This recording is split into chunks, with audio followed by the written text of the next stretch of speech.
Bonjour et merci de nous retrouver sur M-Provence pour une émission intitulée Aime la ville qui va être animée par Michel Coirtou. Bonjour Michel. Bonjour Yves, Aime la ville, exactement, une émission sur la ville, puisque dans la région Provence-Côte d'Azur, la ville c'est quand même important, les lieux urbains, la manière dont la ville se fabrique, la manière dont sont prises les décisions pour faire la ville, la manière dont on construit, dont on organise les transports, tout ça va être le cœur de l'émission Aime la ville, aussi bien que l'immobilier et la conjoncture immobilière. Et votre premier invité, donc, aujourd'hui? Justement, notre premier invité sera Stéphane Pérez, qui est président de la Fédération des promoteurs immobiliers de Provence et qui va nous parler de la conjoncture immobilière. Et avant ça, on va voir peut-être un petit film qui a été fait sur le salon d'immobilier qui avait lieu il y a quelques jours à Marseille. Voilà, on a eu le plaisir en effet d'avoir ce salon. Vous insisterez peut-être sur les éléments qu'on peut retirer aujourd'hui de la conjoncture et de la tendance sur une ville comme Marseille ou sur Marseille, Aix-en-Provence, Toulon, Nice, puisque vous insistiez Michel sur toutes les métropoles de notre région. Jean-Mathieu Panière, qui est donc l'organisateur de ce salon, IMEXPO Marseille Printemps de l'immobilier, nous dit quels sont les retours de l'édition 2017. Des retours très positifs puisque la plupart de ces visiteurs sont des visiteurs qualifiés. Plusieurs milliers de visiteurs sont déplacés cette année, du 17 au 19 mars au Parc Chano, pour rencontrer tous nos professionnels, que ce soit du promoteur, du constructeur, de la banque, des agences immobilières, la rénovation. Enfin, un bilan très positif en tout cas. Et Jean-Mathieu Panière va nous dire maintenant quelles sont les tendances qu'il a pu voir sur cette édition 2017. La tendance 2017, on va être plutôt sur des besoins d'appartements, des besoins de résidence principale, des jeunes parents, des primo-accédants, que ce soit dans le neuf ou dans l'existant, donc vraiment des personnes qui sont là pour des projets immobiliers. Enfin, dernière question que nous avons posée à ce jeune organisateur, c'est pourquoi aujourd'hui les gens vont-ils sur des salons de l'immobilier alors qu'il y a Internet pour s'informer? Quel est le lien entre la relation physique et le digital? À la différence avec le digital, les salons, les événements, on peut poser ces questions. On peut vraiment avoir un rapport avec l'homme, des échanges intéressants, poser toutes ces questions. Et surtout, je pense qu'un projet immobilier, c'est un peu un projet de vie. Donc devant un écran, c'est difficile de prendre ses décisions tout seul comme ça. Et voilà, on aura toujours besoin d'événementiel. Voilà.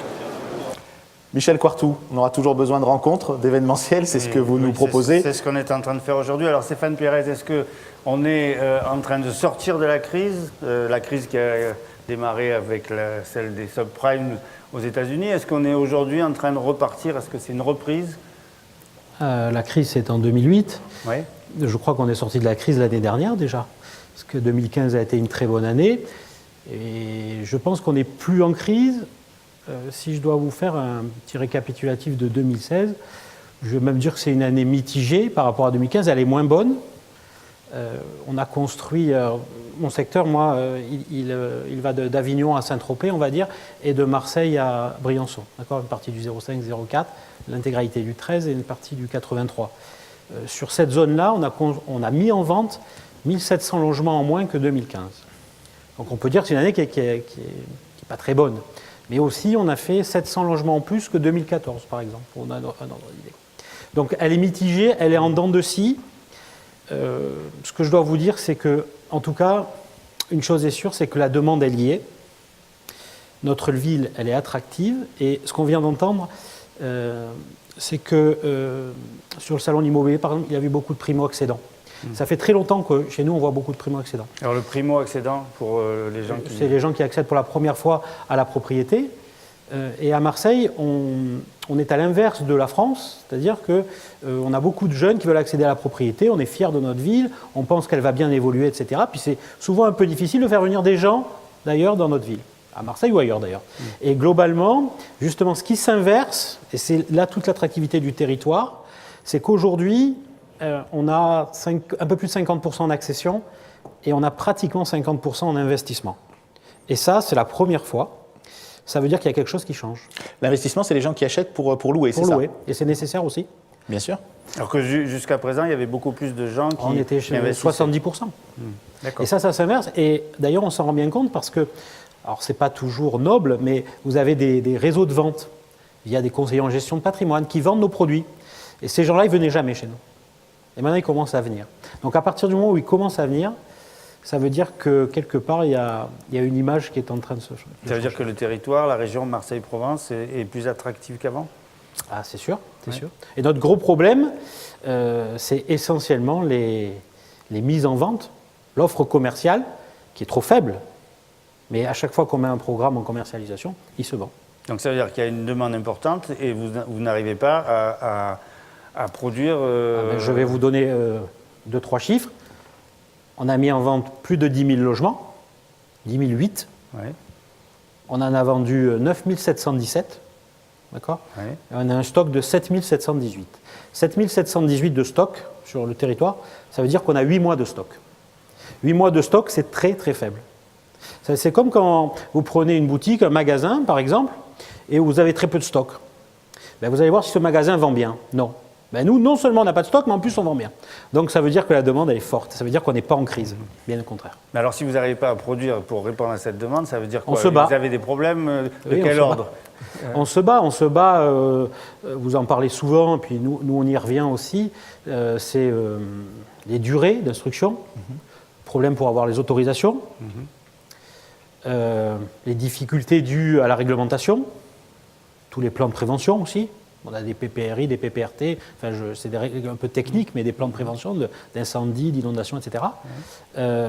Tout ça fait, et je mets de côté les recours, mais c'est quand même important, que on ne produit pas assez sur notre région. Les recours, vous dites les gens qui attaquent vos permis de Oui, construire. oui, on a un problème psychologique, je crois, chez nous, c'est qu'on est dans la transition énergétique globalement, donc on va essayer de construire un peu moins dans la périphérie et dans la campagne, et donc on va essayer de construire et de refaire la ville sur la ville. Or, dès que vous faites un immeuble sur la ville, ça pose un problème à tous ceux qui habitent autour. Vous voyez ? Donc c'est assez contradictoire. C'est-à-dire si on ne densifie pas là, alors où on densifie ? Donc Et il y a des gens qui veulent acheter. Oui. Et donc, en tant qu'acteur justement de cette fabrique de la ville, vous voudriez que ça soit possible de construire plus, mais qu'est-ce qu'il faudrait faire? Qu'est-ce qu'on pourrait dire?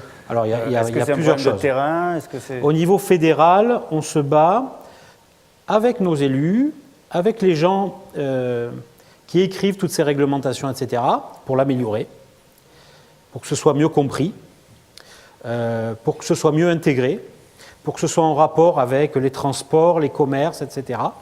Et le PLUI, qui sortira en 2019, va dans ce sens. Le plan local d'urbanisme Intercommunal. Donc je crois, dans un premier lieu, c'est 18 communes, je crois. Donc tout sera régi de la même façon, mais peut-être en prenant en compte toute cette problématique. Ça, c'est la première chose. Ensuite, on se bat avec les tribunaux, parce qu'on estime qu'il y a des lois, il faut les respecter. Et à l'époque, les promoteurs, on disait, ils négociaient, etc., etc. C'est plus le cas. Voilà. Comme ça, je le dis en face de tout le monde, c'est une certitude. Je vous dis, à chaque fois qu'on est attaqué sur des permis, on ira jusqu'au bout maintenant.